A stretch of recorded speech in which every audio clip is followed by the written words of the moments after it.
Recientemente el presidente de la República se refirió a que había un mal humor en la República. Hay un creciente malestar, es evidente. Hay una percepción de que el entorno económico, el entorno social, las inseguridades, las violencias, las rupturas en la violación que significan los derechos humanos y la corrupción se han instalado y están erosionando nuestra democracia. Es momento de hacer una reflexión de qué elementos están alrededor que están nutriendo este malestar, que están, de alguna manera, poniendo en democracia esta convicción de que no vale la pena hacer política ni dedicarse a lo político para transformar el país. De eso hablaremos hoy en el Estudio de México Social.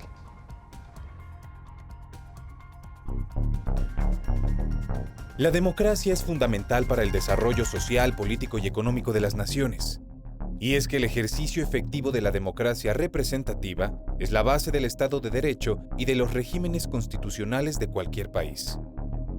Al respecto, en México, la democracia se encuentra en entredicho. De acuerdo con el Índice de Desarrollo Democrático de América Latina 2015, nuestro país forma parte del grupo catalogado como de bajo desarrollo democrático, ocupando la 10ª posición promedio en un total de 18 países. Esta evaluación considera 4 dimensiones de desarrollo y evalúa a cada uno de los 18 países considerados en el ranking latinoamericano. Dimensión 1. Democracia de los ciudadanos. Evalúa el respeto de los derechos políticos y las libertades civiles. En este punto, México obtuvo el lugar número 13 de 18, quedando por debajo de El Salvador o Panamá y superando solamente a países como Guatemala, Honduras o Venezuela. Dimensión 2. Democracia de las instituciones. Mide la calidad institucional y la eficiencia del sistema político. En esta dimensión, México registra la peor caída desde que se mide el índice democrático en Latinoamérica, bajando de la posición 7 en 2002 a la posición 14 en 2015. Dimensión 3. Democracia social y humana. Analiza la capacidad del sistema democrático para generar políticas que aseguren bienestar y desarrollo humano. Este es uno de los rubros que en mayor medida refleja el retroceso democrático de México, pues en nuestro país empeora cada vez más el acceso y la calidad de la salud y la educación. Dimensión 4. Democracia económica. Pondera la capacidad del sistema democrático para generar políticas que aseguren eficiencia económica para toda la población. En este rubro, México registra una caída del 8% respecto al puntaje obtenido en años anteriores, situación que lo coloca en el tercer sitio de la región. Todos estos indicadores conllevan un estado general de malestar de la sociedad mexicana hacia el sistema democrático que impera en el país. Desde 2013, México ha perdido más de 12 puntos porcentuales de apoyo a la democracia. Incluso el 25% de la población preferiría cualquier otro tipo de sistema de gobierno antes de seguir tolerando una democracia caduca. Ante el malestar y la incertidumbre, el desarrollo democrático en México demanda al menos una mayor adhesión de la ciudadanía a los procesos electorales, incrementar la lucha contra la corrupción, fortalecer los mecanismos de rendición de cuentas, mejorar la asignación de recursos en las áreas sociales, particularmente las de la salud y la educación, y profundizar la lucha contra la pobreza.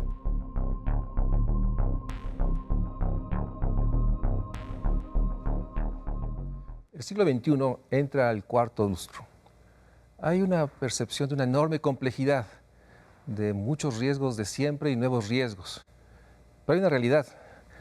El mundo es, yo diría, de una manera casi universal, una democracia, democracias que buscan construir respuestas a esta compleja y a esta percepción de incertidumbre, de malestar, que como bien dice José Woldenberg, al cual muchas gracias José por estar nuevamente aquí en el Estudio de México Social. Gracias por la invitación. Este malestar en democracia pareciera ser que está en esta globalidad y en este cuarto lustro del siglo XXI, que parecía ser que es la única manera, por lo menos mayoritariamente, para enfrentar todos estos riesgos. Pero antes de entrar a nuestra región, nuestro país, ¿cómo podrías caracterizar globalmente las democracias en el mundo? ¿Cuáles serían los elementos que podrías poner, digamos, en la mesa de situaciones distintivas de estas democracias que enfrentan pues enfrentan una agenda muy compleja. Bueno, a partir de la llamada Revolución de los Claveles en 1974 en Portugal, muchos analistas han dicho que el mundo vivió diferentes procesos de transiciones democráticas. Los países dictatoriales de la Europa meridional, como España, Portugal, transitaron a la democracia. Los antiguos países que giraban en torno a la órbita soviética, en los años fines de los 80s, 90s, transitaron hacia regímenes democráticos.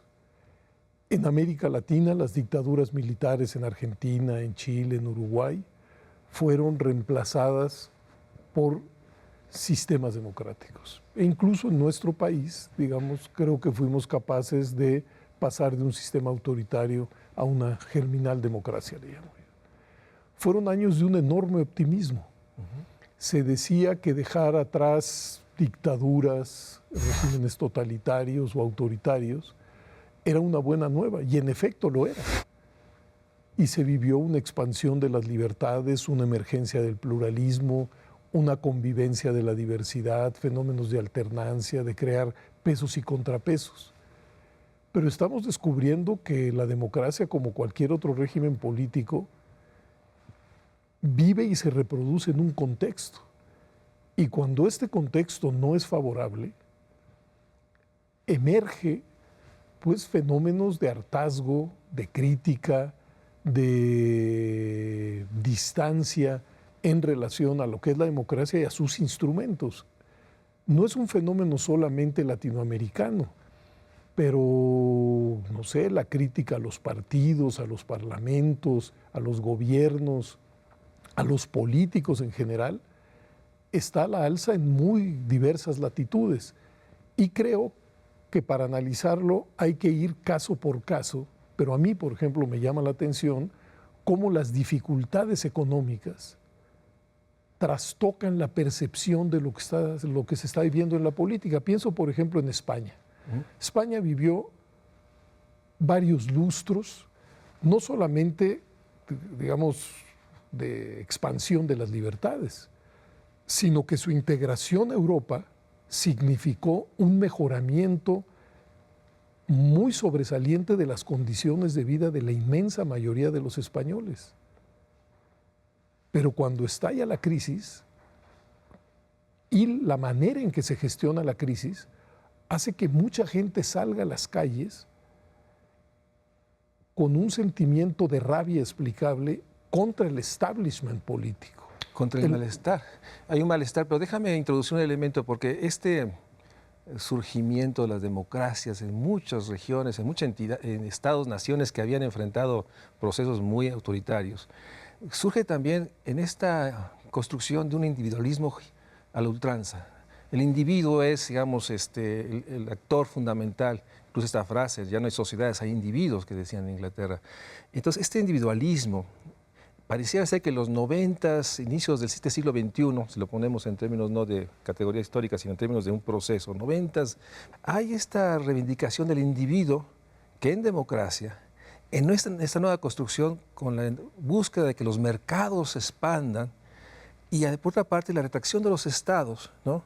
Pero pareciera que en las democracias que de pronto se encuentran en un momento, digamos, de una buena nueva que permite bienestares crecientes, se enfrenta hoy a esta parte que no sé si tú podrías categorizar en términos de que sí las democracias, pero los políticos, la política, los partidos entran en un proceso constante de cuestionamiento. Mi pregunta es si es un cuestionamiento que tú podrías identificar como un síntoma global o es un síntoma de nuestra región, de nuestro país. Bueno, a ver, creo que son dos cosas. Sí. Primero, este asunto de la emergencia de un individualismo muy exacerbado y por otro lado, digamos, esta distancia crítica en relación a los instrumentos que hacen posible la democracia. Pensemos por un momento, digamos, en lo que se ha dado en llamar los 30 años de oro de la Europa de la posguerra. ¿En qué consistió básicamente las políticas en esos 30 años? Primero se trataron de políticas fiscales progresivas y redistributivas. Y los estados se abocaron a crear sistemas de salud y educativos públicos y universales, tratando de abatir de las desigualdades y generar una cierta cohesión social. Fueron proyectos muy exitosos. Son años de crecimiento económico, de redistribución del ingreso y de creación de una capa media, de capas medias muy potentes en Europa occidental.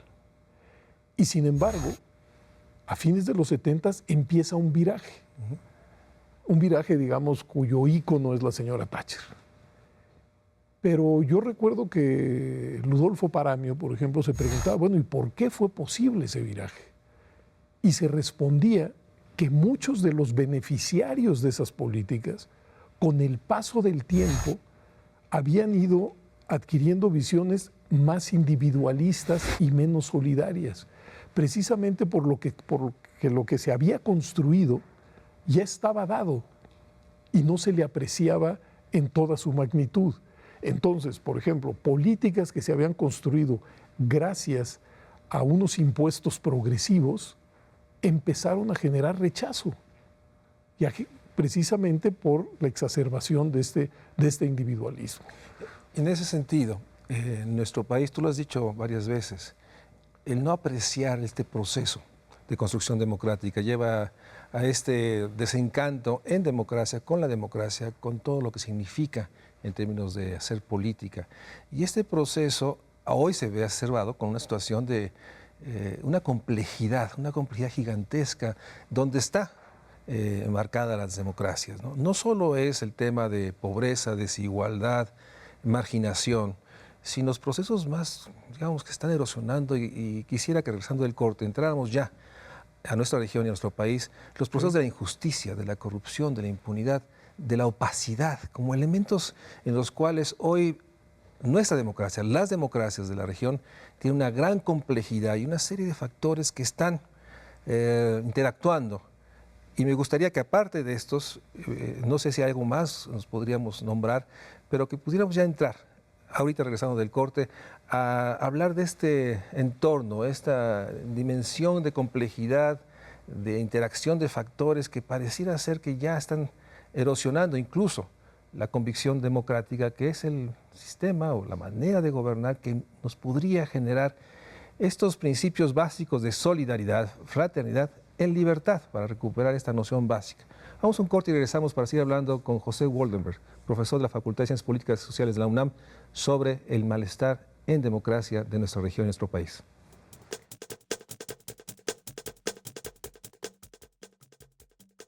De acuerdo con el Índice de Desarrollo Democrático 2015 presentado por la Fundación Konrad Adenauer, México se ubica en la posición número 10 en el ranking con una puntuación de 4.384, que lo coloca por debajo del promedio regional y que es inferior a la registrada en 2014. De los 18 países que mide el índice, Uruguay, Costa Rica, Chile, Panamá y Perú lideran el ranking regional, mientras que Nicaragua, Venezuela y Guatemala obtienen las peores puntuaciones.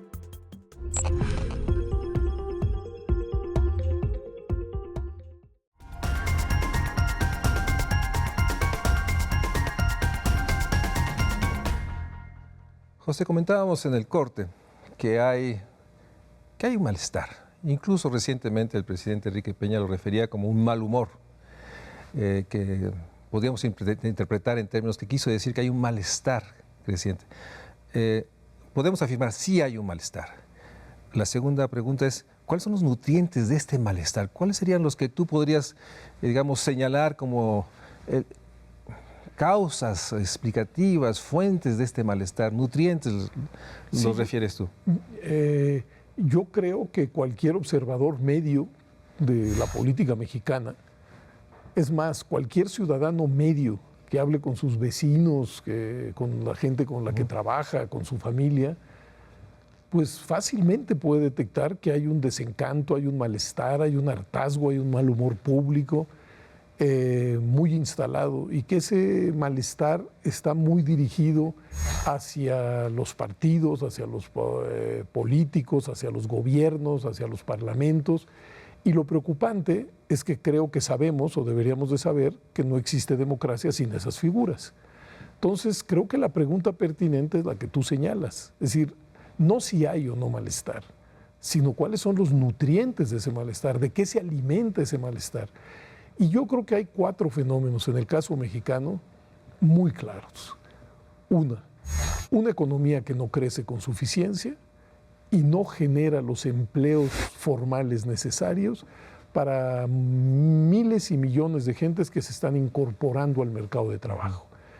Un crecimiento de la informalidad muy grande que hace pues que en muchas familias el horizonte de muchos hijos sea el vivir peor que los padres, y esto pues es una inyección clarísima de malestar.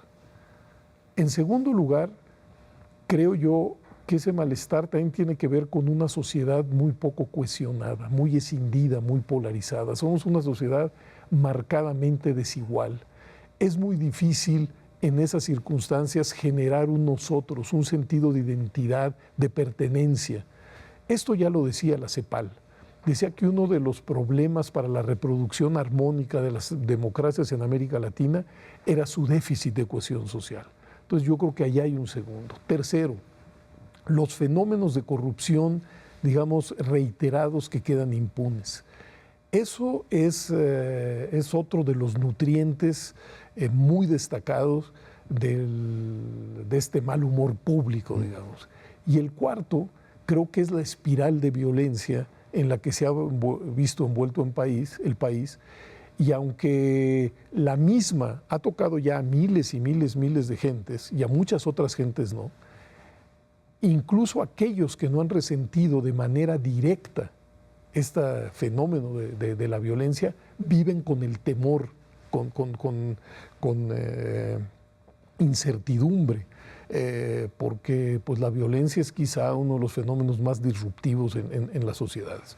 Entonces yo creo que ahí tenemos 4 nutrientes muy fuertes que si no se les ataja, si no se les combate, si no se les revierte, es probable que sigan erosionando el aprecio por los instrumentos que hacen posible la democracia.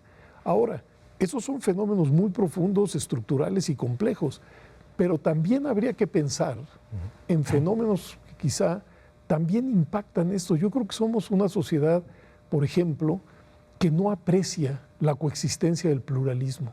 Eso es muy fácil de identificar. La democracia parte de la idea de que en una sociedad pues, existen intereses, sensibilidades, puntos de vista, ideologías diversas y que tienen que coexistir, que tienen que convivir y que tienen que competir. Pero cuando uno, digamos, se asoma un poco a lo que se discute, a lo que se escribe, a lo que aparece en los medios y demás, vemos que el resorte antipluralista está muy... Sí, la amenaza del que piensa diferente, del que tiene una posición diferente. Exactamente, ¿no? Es decir, estamos muy acostumbrados, y quizá eso sea un resorte natural.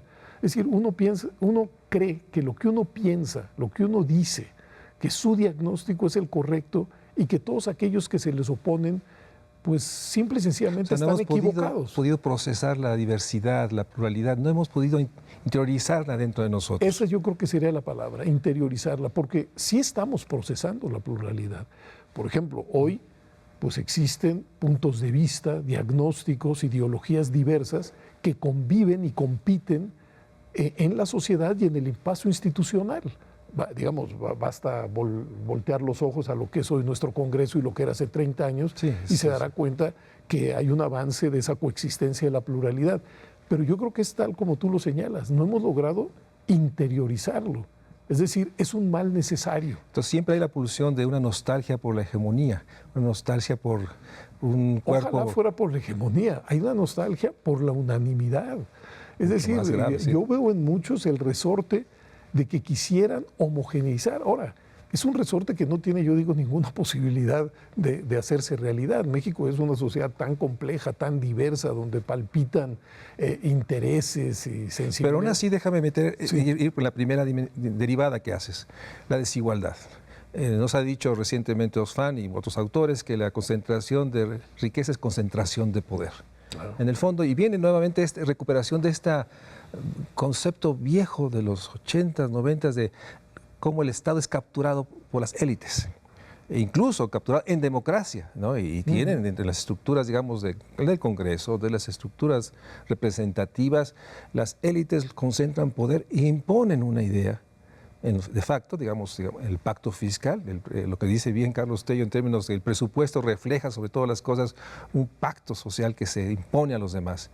Entonces, por otra parte, en la práctica sí hay esta, no solo pulsión, esta evidencia de que se impone una idea. Hablemos de esta parte, digamos, un modelo de desarrollo, para usar una de las frases de nuestro amigo Cordera, se impone en democracia.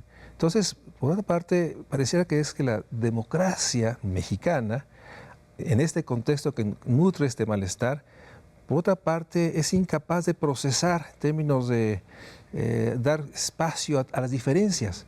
Finalmente, cada martes y jueves nos enteramos de una votación del Congreso en democracia y se afirman, se imponen visiones.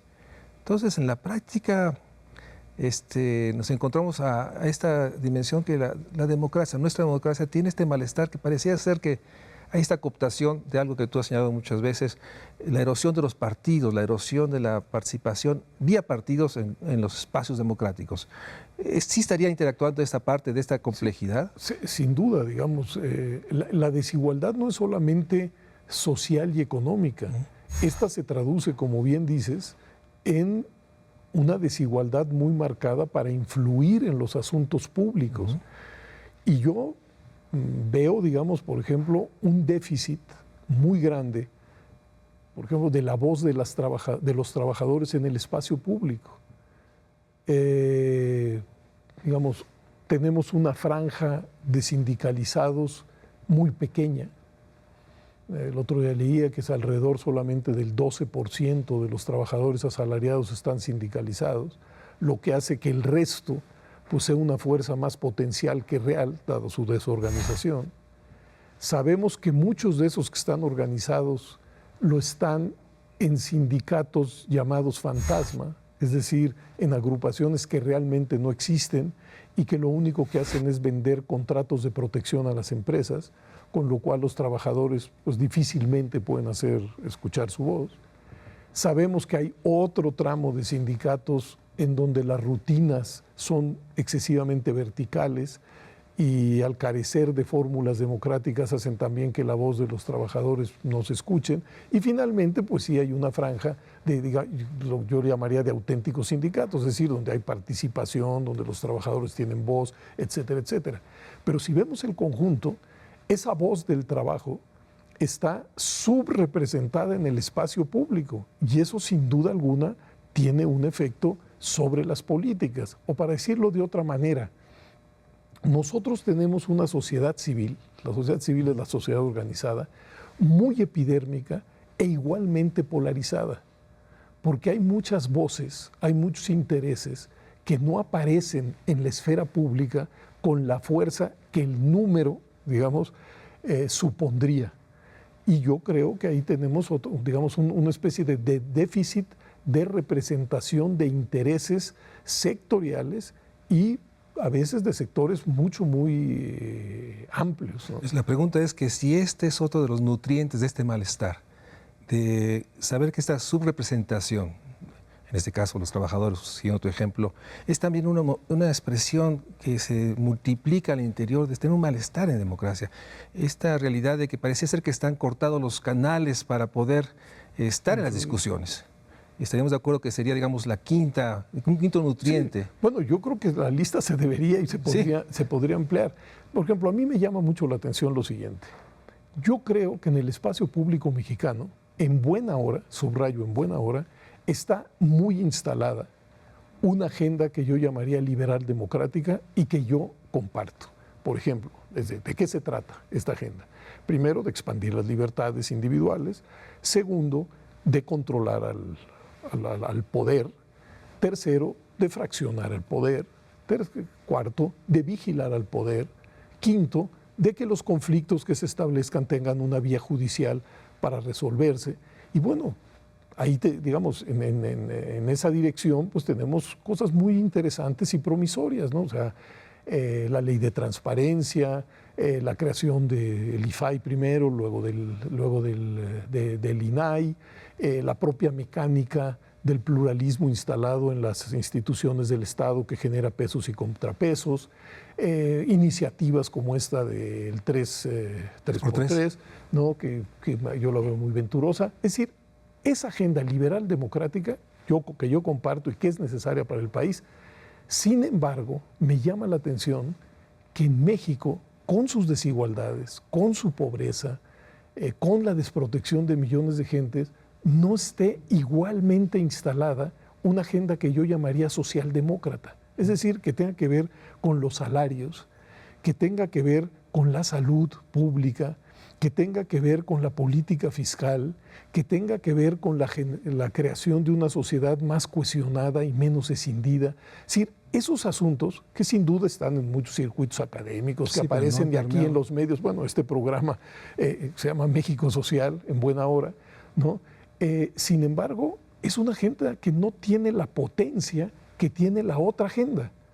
Y creo que en buena medida se debe a que el mundo del trabajo no está suficientemente representado en las discusiones y en los debates públicos, tanto los que se dan, digamos, en las instituciones del Estado como fuera de ellas. Déjame hacer un corte, pero me quedo con una sensación de un fatalismo, porque yo no veo en esta realidad de que, digamos, la distribución funcional de la riqueza y cada vez el trabajo, en el caso mexicano, recibe menos del PIB anual que se recibe. Hay una erosión económica, hay una erosión de los mecanismos. Entonces, ¿cómo lograr esta participación? ¿Cómo lograr la construcción de estados de bienestar o un estado responsable de lo social, ¿no? Un estado social, incluso algunos decimos? Y en este contexto del 2016, con elecciones próximas en unos meses, no logro encontrar alguna expectativa, algo que me indique que podemos reivindicar sobre todo la política y lo político. No son los trabajadores, sino una gran población que se mantiene al margen. Y eso quisiera que habláramos regresando del corte. ¿Cómo podemos introducir nuevamente como el elemento fundamental para en democracia influir, hacer oír nuestras voces, disentir? Pues haciendo política, es participando. Y ahí tenemos, parece ser, un atrapamiento que tiene que ver con una sociedad civil epidérmica, una falta de representación de los trabajadores, y un contexto de desigualdad, de enorme erosión de la justicia y la seguridad en el sentido más amplio, que nuevamente pareciera ser que nos está aislando de usar en toda su potencialidad la democracia que tenemos, que tú has llamado germinal, pero finalmente es una democracia, sobre todo para los que vivimos el siglo pasado, es evidente su potencia y su posibilidad. Vamos a un corte y regresamos al Estudio México Social. El Índice de Desarrollo Democrático 2015 señala que el desempeño de México se ha deteriorado o se ha estancado en todas las dimensiones. De acuerdo con la Fundación Konrad Adenauer, de 2014 a 2015, la única dimensión que tiene un avance equivalente al 12% es la relativa a la democracia de los ciudadanos, dimensión I. Dimensión 1. Mientras que el resto de las dimensiones registra valores decrecientes desde hace varios años, particularmente la que mide la calidad institucional y eficiencia política y democracia de las instituciones, pues en 2015 la puntuación de esta dimensión disminuyó casi 32% con respecto al año anterior.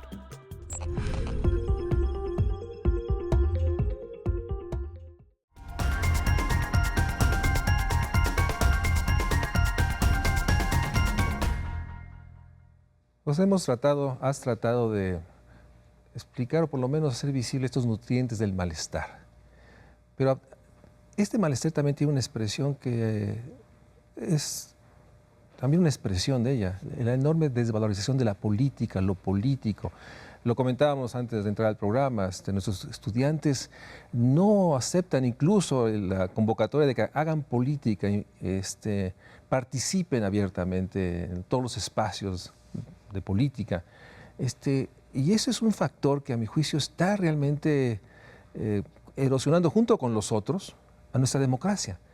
O sea, parece ser que nuestra democracia hoy son cada vez estos enclaves o feudos de grupos y familias que se apoderan de los espacios de participación y no permiten que vuelva a fluir nuevos participantes, nuevos actores. Es recurrente esta realidad de que ahora está en el Congreso el hijo el familiar de, y eso erosiona. Pareciera ser que en este lustro no solo hay reticencia, se cierra en los procesos de participación y genera este malestar de que yo me pregunto, o nos preguntan a ti y a mí, o sea, jóvenes que quieren hacer vida partidista y no ven cómo insertarse en las escuelas de cuadros, no ven cómo poder articularse con los partidos. Y esto genera este enorme uso monopólico de usar esta figura de estos goles fundamentales de la democracia. Hoy no se puede participar en democracia si no es a través de partidos. No, hay muchas formas de participación, pero lo que tú dices es muy cierto. Es decir, si el malestar y el desencanto lleva a muchos a replegarse hacia lo privado, pues salir de este marasmo será cada vez más difícil.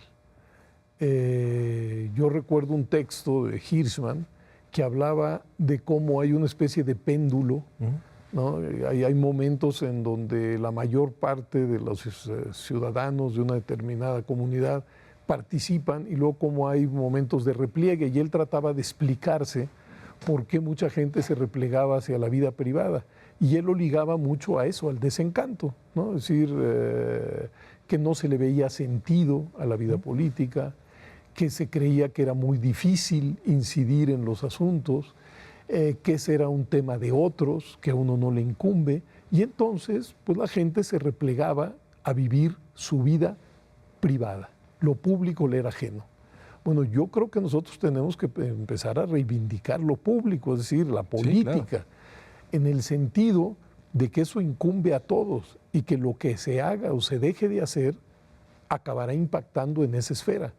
Te decía yo, por supuesto que una de las fórmulas privilegiadas para hacer política es a través de los partidos, pero a través de las organizaciones no gubernamentales, a través de sindicatos, a través de organizaciones agrarias, a través de organizaciones empresariales, también se hace política.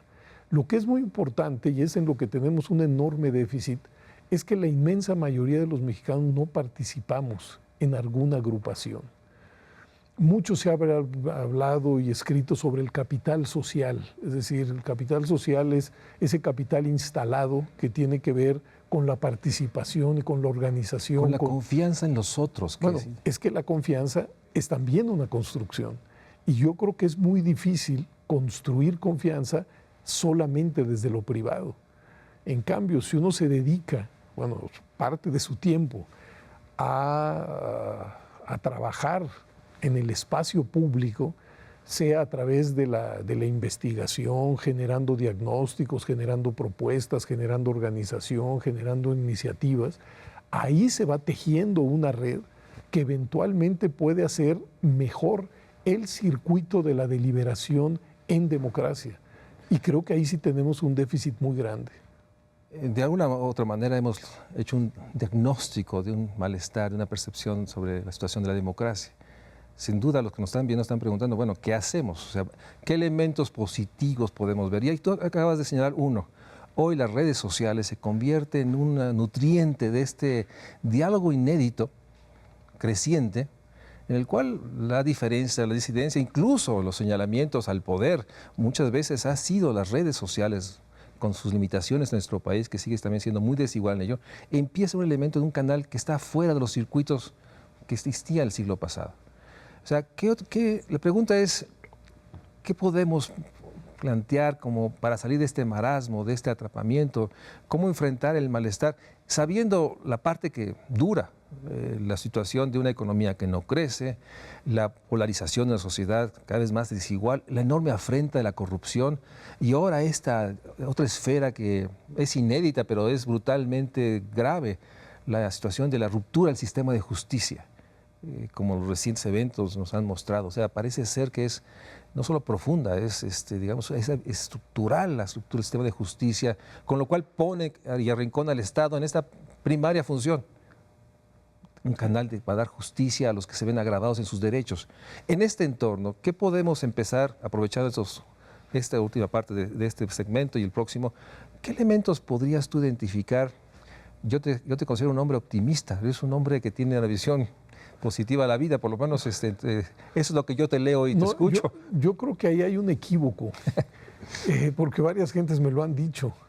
Yo no creo ser optimista, todo lo contrario, yo soy pesimista y por eso cuando veo que algo cambia en un sentido positivo, aunque sea un cambio microscópico, yo tiendo pues a subrayarlo. Y por otra parte, y también eres capaz de poner la lupa a esos cambios microscópicos positivos, porque has ¿Sí? observado. Bueno, porque precisamente porque soy muy pesimista. Creo que es al revés. Muchas de la gente que digamos que es muy optimista porque cree que el mundo puede ser refundado sobre bases de fraternidad y colaboración y armonía. Entonces, ellos que son muy optimistas, todo lo que ven, pues lo ven muy mal. ¿Me explico? Sí. Porque son optimistas. Yo como no creo en un mundo armónico, un mundo en el cual las contradicciones vayan a poder ser borradas, etcétera, etcétera.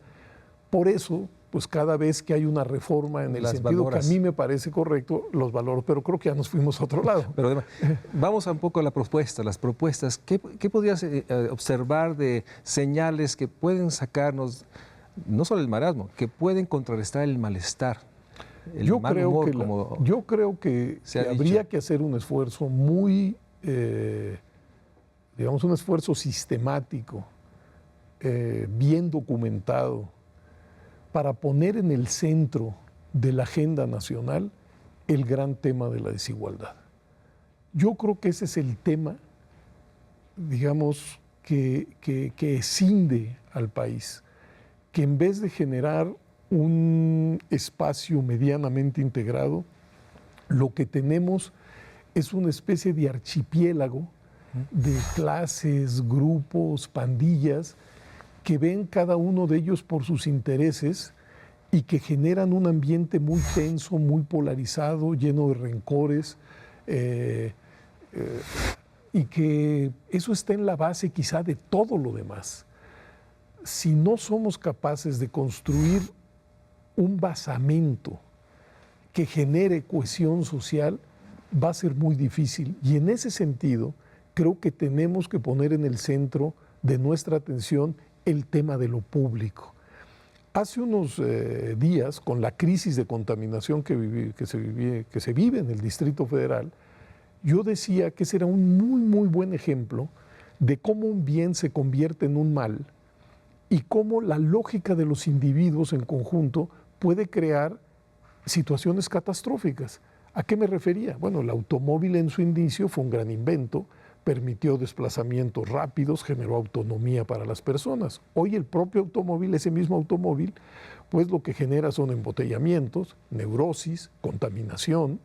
Es decir, hay que constatar, digamos, cómo un bien se puede convertir en un mal. Y al mismo tiempo, como tantos millones de gentes aspiran a tener automóvil, la aspiración de pues mexicanos es tener un coche. Al momento de cumplirse, pues todos vivimos en un embotellamiento perpetuo. Bueno, ¿cuál es la salida? Parece que hay consenso. Apostar por el transporte público, que sería una fórmula racional para tener un mejor tráfico. Sí. Y, digamos, de esa manera, decía yo, el transporte público, en vez de ser hoy un transporte segmentado, eventualmente iba a ser un espacio de integración. Hoy tenemos gente que no conoce el transporte público y tenemos otro sector de la población que aspira a tener un automóvil que nunca tendrá y que tiene que utilizar el transporte público. Bueno, a lo mejor el transporte público se podría convertir en un punto de encuentro. Si esto es así, pensemos más allá del transporte. Por ejemplo, la escuela, la salud, los públicos, que también se nos han ido escindiendo. Hay un sistema educativo para unos, para los ricos, y otro sistema educativo para los pobres. Hay un sistema de salud para los ricos, hay un sistema de salud para los pobres. Eso sigue escindiendo una sociedad de por sí escindida. Si somos capaces de inyectarle recursos, imaginación, talento, para fortalecer a la escuela pública, para fortalecer la salud pública, para fortalecer el transporte público, a lo mejor somos capaces de integrar una sociedad que hoy está sumamente tensionada. Déjame un corte subrayando. Una de las posibles salidas es recuperar esta idea de lo público como un lugar de encuentro de todos, en el cual que al usar este espacio público todos volvemos ciudadanos. Ahí está la gente de alto ingreso, la gente de los trabajadores, que de pronto compartimos un transporte público, o compartimos la plaza, o compartimos la escuela. O el hospital, la escuela. Y eso podría ser una de las salidas específicas. Vamos a un corte y regresemos para hablar de este 2016.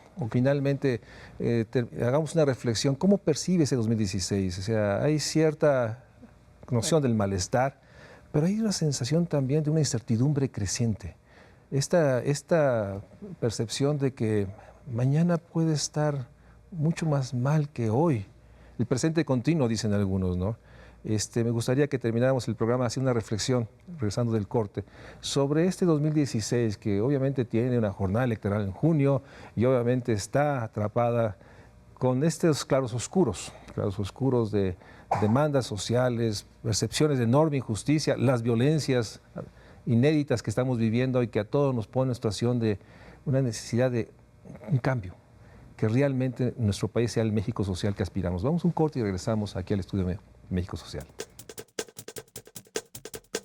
Según datos de la Fundación Konrad Adenauer, históricamente México había superado el promedio regional relativo al índice de desarrollo democrático. Sin embargo, la larga tendencia a la baja en los valores obtenidos desde 2008 coloca por primera vez a nuestro país por debajo del promedio regional, evidenciando serias deficiencias en su desempeño. En comparación, los valores obtenidos por Chile son considerablemente superiores a los registrados por nuestro país. No obstante, también observa una tendencia descendente a partir de 2012. Por otra parte, Venezuela presenta importantes retrocesos, situación que lo ubica en la categoría de país con mínimo desarrollo democrático.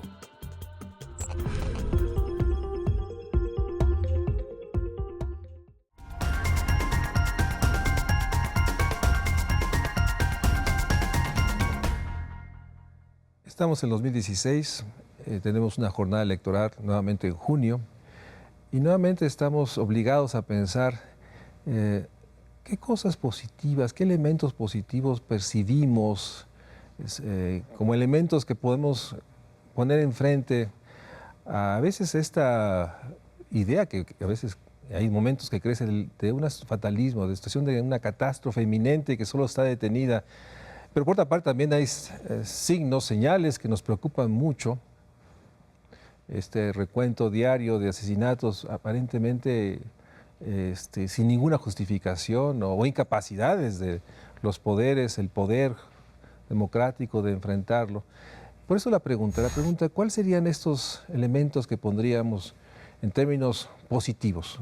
Forcémonos a pensar en términos de que, a ver, ¿qué señalamos que tenemos que nos permite enfrentar el desafío de construir una democracia que sea no solo una jornada electoral, que sea un modelo de organización social que garantice a todos una vida digna con derechos? Bueno, quizá por haberse convertido en una rutina, ya no lo valoramos como debemos. El hecho de que el 5 de junio vaya a haber en 3 estados de la República elecciones competidas y que en el Distrito Federal vaya a haber elecciones para la integración de una asamblea constituyente, yo creo que lo tenemos que poner, digamos, del lado positivo de la balanza. ¿Por qué? Porque en estos procesos electorales lo que vamos a ver son partidos implantados compitiendo, ejerciendo sus derechos y sus libertades.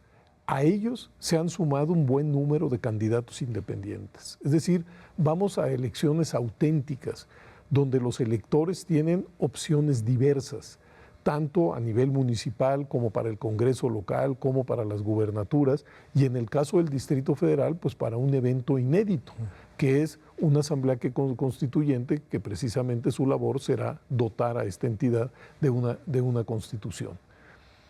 Esto es importante porque hace 25 años no teníamos elecciones competidas, no teníamos partidos en plural, no teníamos pesos y contrapesos en el entramado estatal.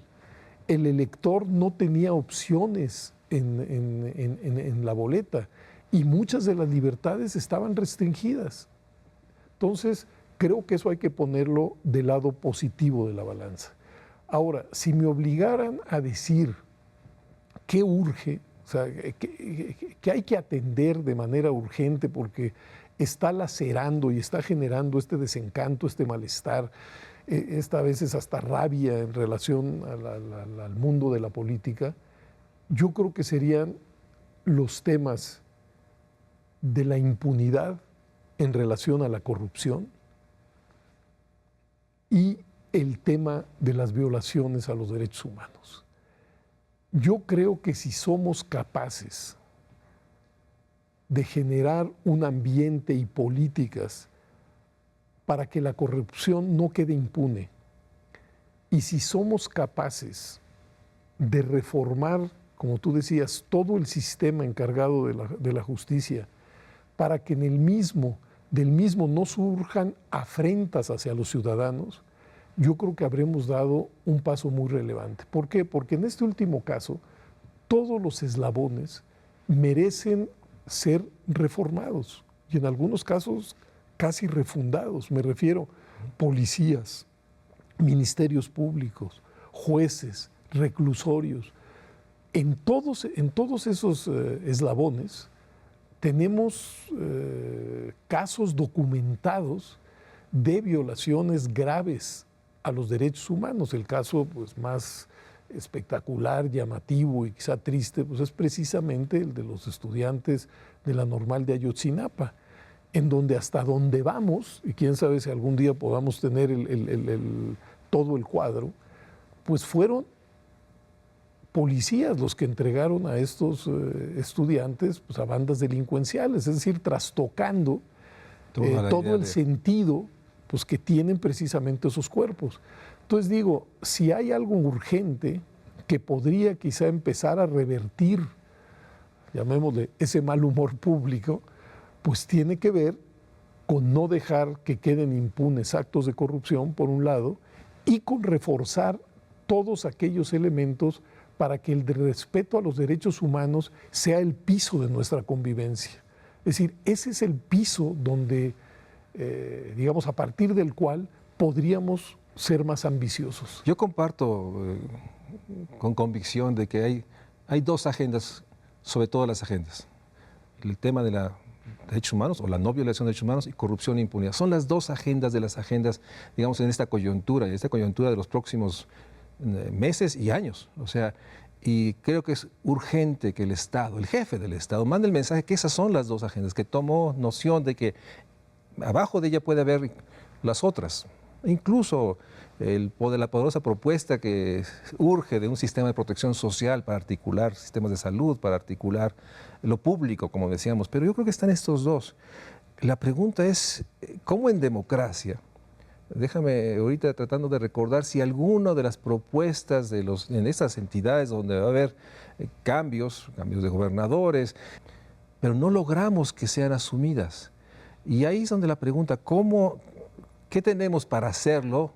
Hace rato hablábamos de esta nueva figura de los candidatos independientes, que para muchos es un elemento adicional positivo, que incrementa la competencia y fuerza, por lo menos, definiciones más claras de los partidos.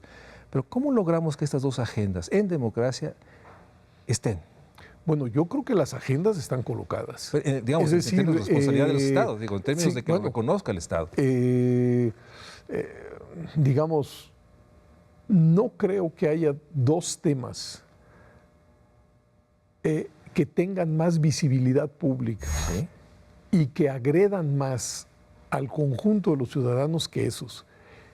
De alguna manera han sido recuperados. Bueno, hubo una serie de reformas precisamente en materia de corrupción. Están en proceso. Pero sí, digo, en ese terreno, más allá de las reformas, yo creo que lo que se necesitan son actos.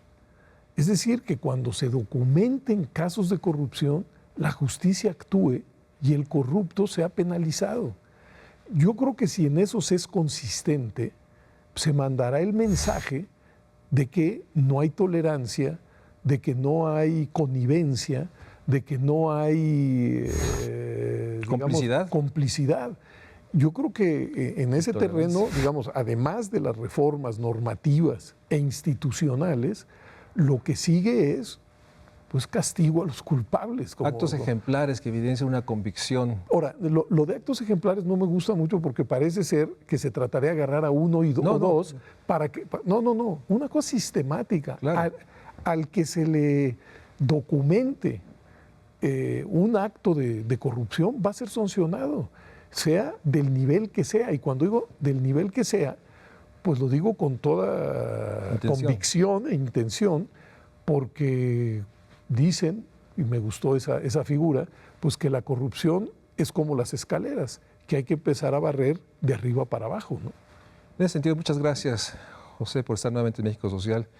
Yo estoy convencido, como tú, que esta democracia que tenemos sin duda nos muestra la posibilidad de enfrentar los retos, los desafíos y en síntesis construir un México social, pero que hoy está urgido de estas acciones sistemáticas en el cual podamos mostrar que nuestra democracia es capaz de no tolerar las violaciones de derechos brutales que hemos visto documentadas, puestas en la televisión, de la tortura, o no se diga esta corrupción que parece ser que como una gran metástasis ya permeó todo, y con lo cual está erosionando incluso el sentido de que sí es posible construir este México social. Yo les agradezco mucho a ustedes que me hayan permitido estar para que junto con José Woldenberg, que ha sido un estudioso y observador siempre ávido de encontrar una señal que muestre que sí podemos salir de esta situación que a veces nos abruma, hayamos hecho este recuento de nuestra democracia, porque para construir el México social no hay de otra. Necesitamos poner en el centro la democracia y la política, que es el único instrumento para transformar las estructuras que puedan generar estos bienes, estos servicios públicos, este Estado social en el cual todos estamos convencidos, necesitamos urgentemente empezar a construir de una manera más acelerada. Gracias, Pepe, por estar. Gracias a ustedes. Gracias por la invitación. Nos vemos en el próximo programa de México Social.